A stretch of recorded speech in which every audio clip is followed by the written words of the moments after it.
Le couteau s'enfonça dans ma poitrine comme un amant traître, froid et précis, arrachant un cri muet à mes lèvres ensanglantées. Je sentis le sang chaud couler, poisseux, sur ma robe de soie noire, tandis que les lumières de Paris dansaient en un kaléidoscope flou à travers les vitres brisées de l'appartement haussmannien. Pierre me surplombait, son visage déformé par un rictus de triomphe, murmurant ces mots qui me entraient jusqu'à l'abîme, « L'argent est à moi, Claire. Sophie n'aurait jamais dû te le léguer. » Et puis, le noir. Un vide absolu, plus profond que la Seine en crue, où les regrets se noient en silence. Mais la mort n'est pas une fin, en France. C'est une pause, un entracte dans le théâtre absurde de l'existence, où l'on attend le rideau pour rejouer la scène avec plus de fiel. Je me réveillai en sursaut, non pas dans les limbes, mais dans un lit au drap froissé d'un hôtel modeste du Marais, l'air chargé d'odeurs de croissants brûlés et de pluie d'automne. Mon cœur battait la chamade, mes mains jeunes, sans les rides du chagrin, palpitaient contre un corps qui n'était plus usé par 9 années de deuil. Je me redressai, le miroir de la salle de bain me renvoyant l'image d'une Claire de 45 ans, pas celle de 54, brisée et veuve de sa propre fille. J'avais reculé dans le temps. 39 ans. L'année où Sophie avait rencontré Pierre. L'année où tout avait commencé à pourrir comme un camembert oublié. Le choc me frappa plus violemment que le coup de poignard. Était-ce un rêve? Une hallucination née des opioïdes que j'avalais pour noyer la douleur? Non. Le journal plié sur la table de chevet portait la date, 15 octobre 2016. 9 ans en arrière. Mon Dieu, ou plutôt, mon diable, car seul lui pouvait offrir une telle farce cruelle. J'avais été assassiné par l'ex de ma fille, ce serpent visqueux qui, après avoir fui comme un lâche suite à l'accident qui avait emporté Sophie, était revenu des ombres pour réclamer sa part des 25 millions d'euros qu'elle m'avait légués. Il avait attendu que je sois vulnérable, isolé dans mon appartement de la rue de Rivoli, feignant l'amour perdu pour mieux me poignarder. Et maintenant? Une seconde chance. Pas pour pardonner, oh non, le pardon est pour les saints, et je n'en ai jamais été une. Pour venger. Pour arracher à Pierre non seulement l'argent, mais son âme même, morceau par morceau, jusqu'à ce qu'il implore la mort comme une miséricorde. Je me levai, les jambes tremblantes, et m'approchai de la fenêtre. Paris s'étalait sous moi, indifférente, ces boulevards grouillants de Parisiens pressés, ces âmes égoïstes qui se croient au centre du monde. La tour Eiffel perçait les nuages comme un doigt accusateur, et je jurai sur les pavés de la place Vendôme que je ne laisserais pas l'histoire se répéter. Sophie, ma fille unique, avec ses yeux verts hérités de son père défunt et son rire qui faisait fondre les cœurs les plus endurcis, ne mourrait pas dans un amas de ferraille sur l'autoroute A6. Pas cette fois. Pierre, ce fils de pute au sourire carnassier, ne sèmerait pas la ruine dans notre lignée pour un héritage qu'il n'avait jamais mérité. J'avais vu son vrai visage dans ma vie précédente, un manipulateur, un joueur compulsif qui avait dépensé la dot de Sophie en casino de Monaco avant de l'abandonner, enceinte et brisée. Il avait orchestré l'accident à un frein saboté, un appel anonyme pour la distraire. Et moi?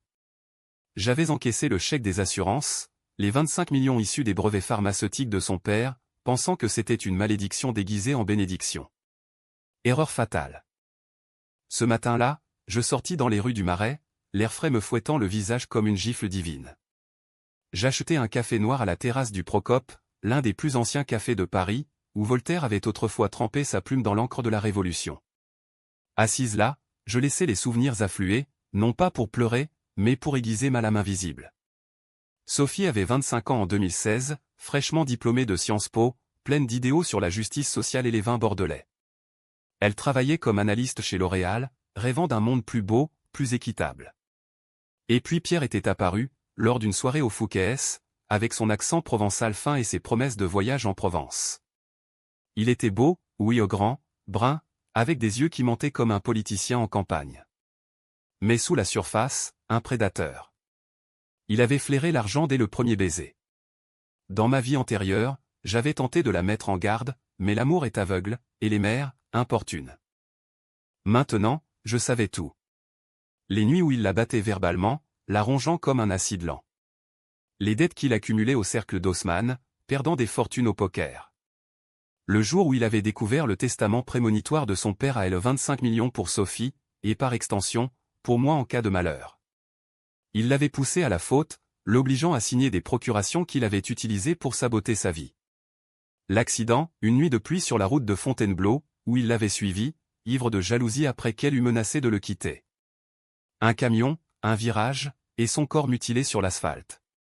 J'avais pleuré des fleuves, hanté les tribunaux pour un procès qui s'était soldé par un non-lieu, pas de preuves, pas de témoins.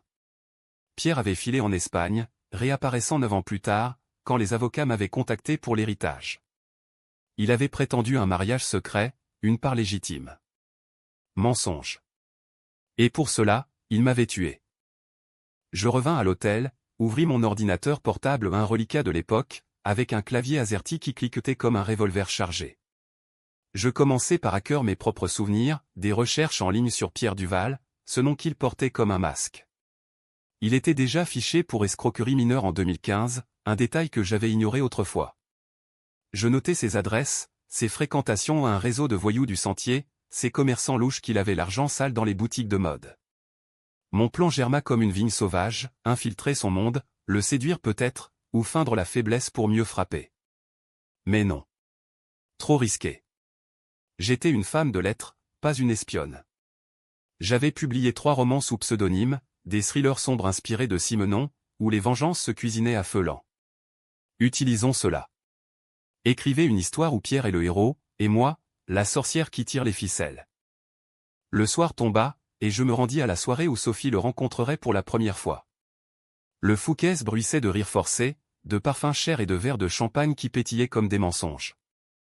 Je m'y glissai, élégante dans une robe rouge sang, observant de loin. Là, au bar, ma fille aussi vivante, si rayonnante sirotait un kir royal. Et lui, approchant comme un loup. Cette fois, je n'attendrai pas. Je m'avançai, posai une main sur son épaule. Sophie, ma chérie, permets-moi de te présenter à quelqu'un d'autre. Mais intérieurement, je bouillais. Le jeu commençait. Pierre, tu as réveillé un fantôme. Et les fantômes français ne pardonnent pas. Ils exorcisent. Les jours suivants furent un balai macabre entre le passé que je connaissais par cœur et le présent que je tordais comme un foulard de soie. Paris, cette coquette cruelle, m'accueillait avec ses pluies fines qui lavaient les péchés sans jamais les effacer. J'installai mon quartier général dans un appartement loué à Montmartre, près du Sacré-Cœur, où les artistes maudits venaient jadis expier leurs vices. De là, j'observais Sophie comme une ombre bienveillante ou maléfique, selon le point de vue. Elle était si innocente encore, absorbée par ses rapports sur les tendances cosmétiques, ignorant que le destin, ce grand metteur en scène, avait déjà écrit son épitaphe. Mon premier coup porta sur Pierre. Pas une attaque frontale, cela aurait été vulgaire, indigne d'une Française élevée aux Lumières. Non, une infiltration subtile, comme le vin qui s'infiltre dans les veines pour mieux enivrer. Grâce à mes connaissances futures, je contactai un vieil ami de la vie antérieure, Marc, un détective privé discret opérant dans les bas-fonds de Belleville. « Trouve-moi tout sur Duval », lui dis-je au téléphone, ma voix feignant l'inquiétude d'une mère protectrice. Il tourne autour de ma fille. Marc, avec son accent marseillais rocailleux, rit, encore un gigolo, hein? Laisse-moi creuser. En 24 heures, il m'envoya un dossier numérique, d'aide de 150 000 € au Casino Barrière, liaison avec une certaine Élise, une mannequin déchue qui servait de mule pour ses arnaques. Et le clou, un casier pour violence conjugale étouffé en 2014, contre une ex-fiancée qui avait miraculeusement retiré sa plainte, après un virement suspect. Armé de cela, je confrontai Sophie lors d'un déjeuner au Café de Flore, où Sartre avait autrefois disséqué l'absurdité humaine. Les serveurs en veston blanc glissaient entre les tables comme des fantômes, et l'air embaumait le tabac froid et les croque-monsieur. « Écoute-moi, ma puce, dis-je en posant ma tasse de thé à la menthe sur la nappe à carreaux. Cet homme, Pierre. Il n'est pas ce qu'il prétend. J'ai des amis qui ont vérifié. Des dettes, des mensonges. » Ses yeux s'écarquillèrent, un mélange de déni et de peur. L'amour naissant est ainsi, un château de cartes bâti sur du sable. Maman, tu exagères toujours. Il est charmant, ambitieux. Il veut monter une galerie d'art à Saint-Germain. Ambitieux. Le mot me fit ricaner intérieurement. Dans ma vie précédente, cette galerie n'avait été qu'un écran pour blanchir de l'argent de trafic d'œuvres volées. Je ne forçais pas. Pas encore. À la place, je semais le doute comme des graines de pavot dans un jardin bourgeois. J'envoyais à Sophie des captures d'écran anonymes, des relevés bancaires falsifiés montrant ses dettes, une photo volée d'Élise dans ses bras lors d'une nuit à Deauville. Elle pleura, bien sûr, ces larmes salées qui coulent si facilement chez les cœurs purs. Mais Pierre, ce renard, rebondit. Il apparut à notre porte le soir même, un bouquet de roses thé à la main, les yeux humides de crocodile. Claire, permettez-moi de m'expliquer. Sophie est la lumière de ma vie. Ces ragots. Ce sont des jaloux.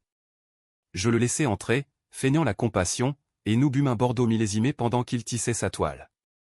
Intérieurement, je cataloguais, la cicatrice sur son poignet gauche, vestige d'une bagarre de jeunesse, le tic nerveux quand il mentait, un battement de paupières trop rapide.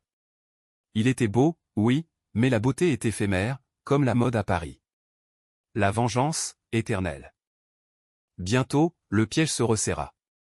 Je décidai d'une décision controversée, une de celles qui font hausser les épaules aux moralistes mais applaudir les existentialistes. J'approchai Élise. Via Marc, je la trouvai dans un bar miteux de Pigalle, noyée dans un gin tonic, ses lèvres peintes en rouge écarlate craquelées par les regrets. Je sais ce que Pierre t'a fait, lui dis-je en m'asseyant, mon châle Hermès contrastant avec la misère ambiante. Et je peux t'aider à le ruiner. Elle hésita, ses yeux rougis par trop de nuits solitaires. Puis, l'APA, 50 000 €, un acompte sur ma vengeance personnelle. Il m'a battu, vous savez? Et volé. Sa voix était un murmure brisé. Ensemble, nous ourdîmes un plan, elle témoignerait contre lui pour extorsion, fournissant des preuves qu'il avait falsifiées pour moi dans l'ombre des emails, des virements. Mais le twist, je l'utiliserais pour l'attirer dans un faux mariage avec Sophie, un piège matrimonial qui le lierait légalement avant de le briser. Sophie, entre-temps, vacillait. Elle annula 2 rendez-vous avec lui, prétextant le travail, mais son cœur ce traître organique la ramena. Lors d'une exposition au Louvre, sous les regards impassibles de la Vénus de Milo, ils se réconcilièrent. Je les vis de loin, enlacés devant la Joconde, ce sourire énigmatique semblant se moquer de moi. La rage monta, acide, me brûlant les veines. Était-ce éthique, cette manipulation? En France, où la Révolution nous a appris que la fin justifie les moyens, oui. Sartre l'aurait approuvé, l'enfer, c'est les autres, et Pierre en était la personnification. Le climax de cette phase arriva une nuit d'orage, quand Pierre, sentant le vent tourner, tenta de me confronter. Il surgit à mon appartement, saoul de whisky, accusant, c'est vous qui semez le poison, Claire. Sophie est à moi. Je le laissai entrer, le verre à la main, et nous parlâmes ou plutôt, je parlais, distillant des vérités à demi-mot. Tu sais, Pierre, les hommes comme toi finissent toujours mal. Comme Icare, trop près du soleil. Il ricana, mais ses yeux trahissaient la peur. Cette nuit-là, je plantai la première graine de sa chute, un enregistrement caché de ses aveux sur ses dettes, ses coups. Il partit, titubant dans la pluie, ignorant que j'avais déjà contacté le procureur adjoint, un vieil amant de l'université qui me devait une faveur. Sophie me confia plus tard, « Maman, je crois que tu as raison. Il y a quelque chose de pourri en lui. » Victoire partielle. Mais la trahison profonde n'était pas encore révélée. Le secret enterré, Pierre n'était pas un simple escroc. Dans ma vie antérieure, j'avais découvert trop tard qu'il était le fils illégitime d'un magnate pharmaceutique rival, celui-là même qui avait ruiné la carrière de mon mari. L'accident de Sophie? Pas seulement de la jalousie. Une vengeance familiale, un cycle de haine vieux de 20 ans. Et moi, j'étais au centre. 39 ans en arrière, je pouvais briser la chaîne. Ou la resserrer autour de son cou. L'hiver s'abattit sur Paris comme une cape de velours noir, étouffant les lumières de Noël sous un linceul de givre. Les Champs-Élysées scintillaient de guirlandes factices, mais pour moi, chaque flocon était un rappel, le temps filait, et Pierre tissait toujours sa toile. Sophie avait rompu, officiellement, lors d'un dîner tendu au train bleu, cette brasserie opulente de la gare de Lyon où les lustres en cristal pleurent des larmes de lumière. C'est fini, Pierre. Je ne peux plus, avait-elle dit, sa voix ferme malgré les tremblements. Il avait supplié, bien sûr, ces larmes de commande qui avaient autrefois fait fondre mon cœur de mère. Mais cette fois, mes murmures avaient porté leurs fruits amers. Pourtant, la trahison s'enracinait plus profond que je ne l'imaginais. En fouillant les archives familiales aux ces boîtes poussiéreuses dans le grenier de notre maison de campagne en Normandie, où le vent hurle comme un cœur de bancher, je déterrai le secret qui liait nos sangs maudits. Mon mari, Antoine, ingénieur en pharmacie, avait été accusé à tort de vol de brevet en 1995.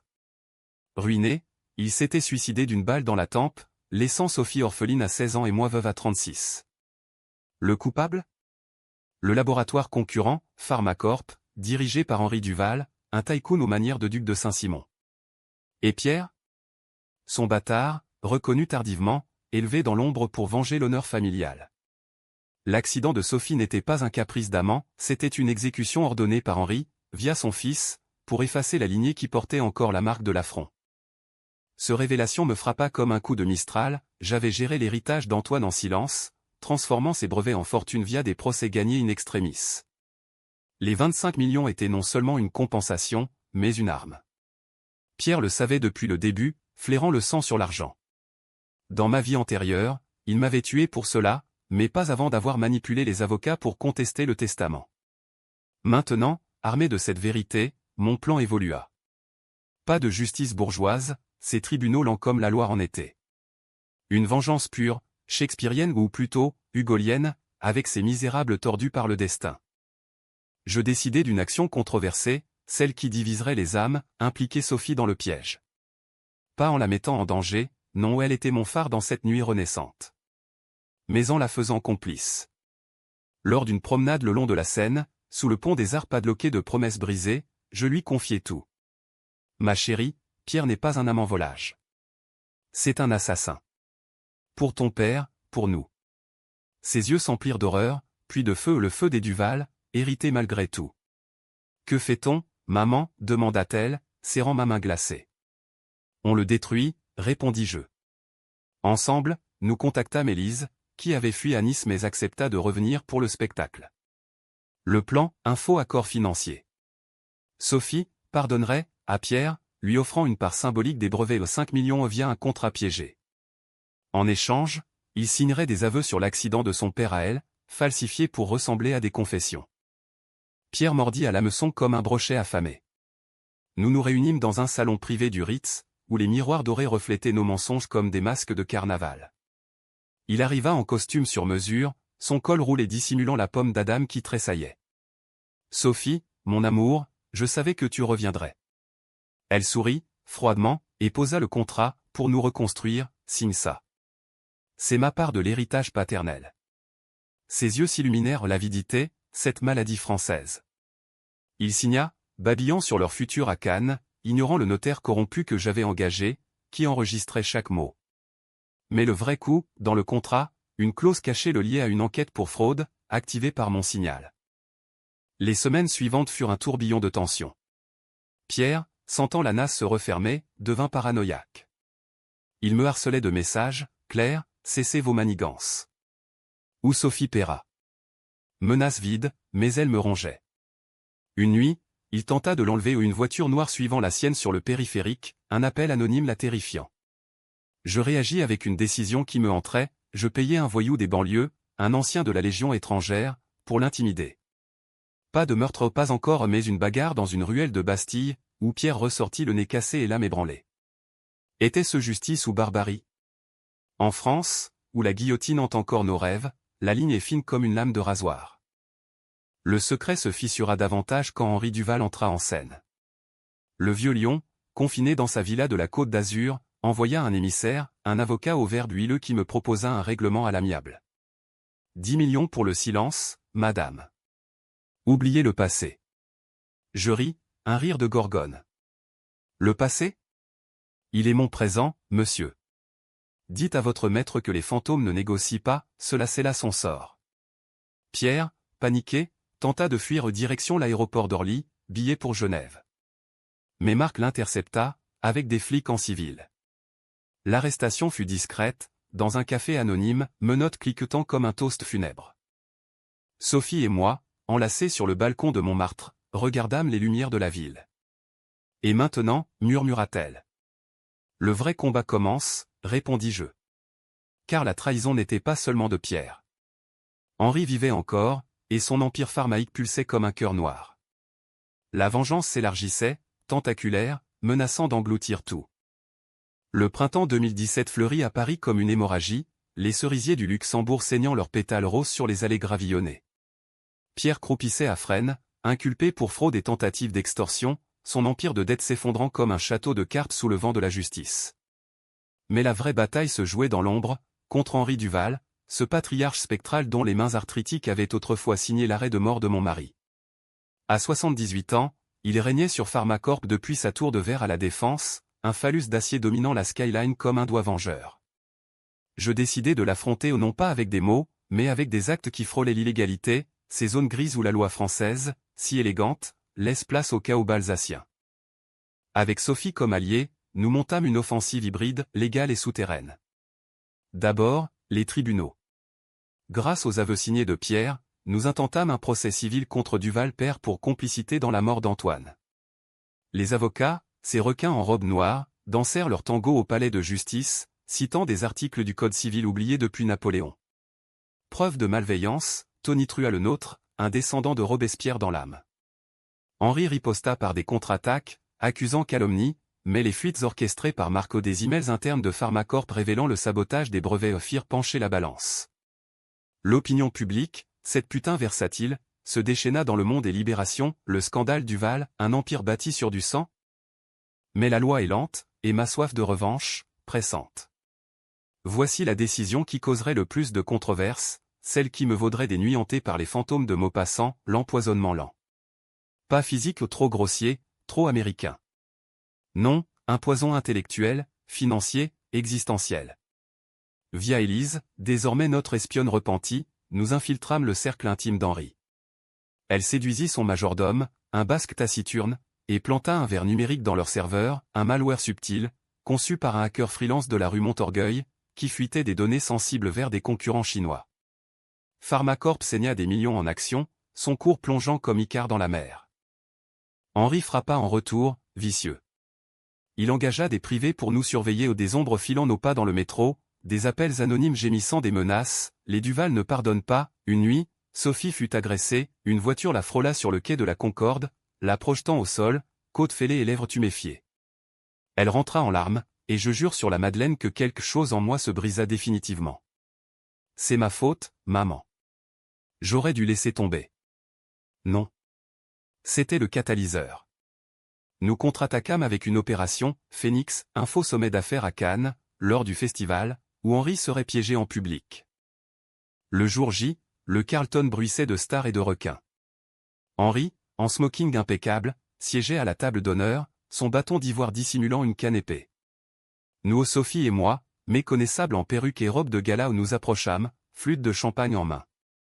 Monsieur Duval, dis-je, ma voix un velours empoisonné, permettez-moi de vous présenter la veuve de votre victime. Ses yeux, d'un bleu glacial, s'étrécirent. Claire Moreau. La harpie.